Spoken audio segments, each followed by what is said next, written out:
हार्दिक पटेल जी ने देखा होगा कि यहाँ एमपी एमएलए मंत्री हमको होने में थोड़ा दिक्कत होगा, तो ज़रा आसान जगह समझ के चले गए होगी। गुजरात में सख्त एंटी बीजेपी लहर है। इस बार हार्दिक पटेल जी की मनोकामना पूरी नहीं होगी। पंडित नेहरू को जब सबसे कम सीट आई थी तो 362 सीट आई थी।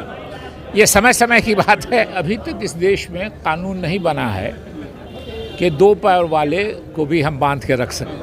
कुछ दिनों पहले हमको याद है कि पटना में हार्दिक पटेल, कन्हैया कुमार और जिग्नेश मेवानी की तिकड़ी जो है वो देखने को मिली थी। बहुत दम खम भर के वो तीनों जो हैं वो बिहार पहुंचे हुए थे, लेकिन धीरे धीरे वो जो आवाज़ें थी वो थमने लगी और हार्दिक पटेल ने तो पार्टी ही छोड़ दिया, पार्टी से ही किनारा कर लिया।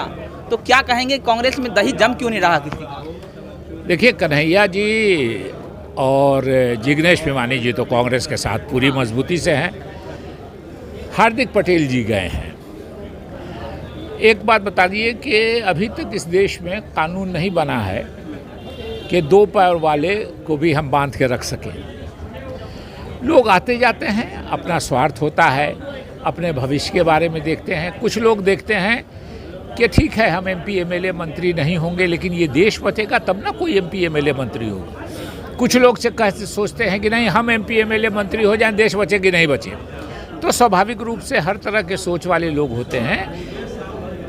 हार्दिक पटेल जी ने देखा होगा कि यहाँ एमपी एमएलए मंत्री हमको होने में थोड़ा दिक्कत होगा, तो ज़रा आसान जगह समझ के चले गए हैं। मगर गुजरात की जो रिपोर्ट है, गुजरात की रिपोर्ट है कि शायद इस बार हार्दिक पटेल जी की मनोकामना पूरी नहीं होगी। गुजरात में सख्त एंटी बीजेपी लहर है और हमको नहीं लगता है कि बीजेपी से भी हार्दिक पटेल जी सफलता प्राप्त कर पाएंगे।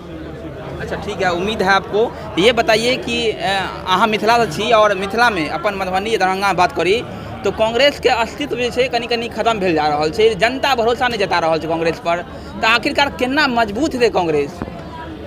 देखिए, हर पार्टी, हर परिवार, हर समाज, अच्छा हर किसान की खेती में कभी अच्छा समय आता है, कभी कमज़ोर। कोई ऐसा परिवार नहीं होगा जो कहेगा हमको हमेशा अच्छा समय आता है।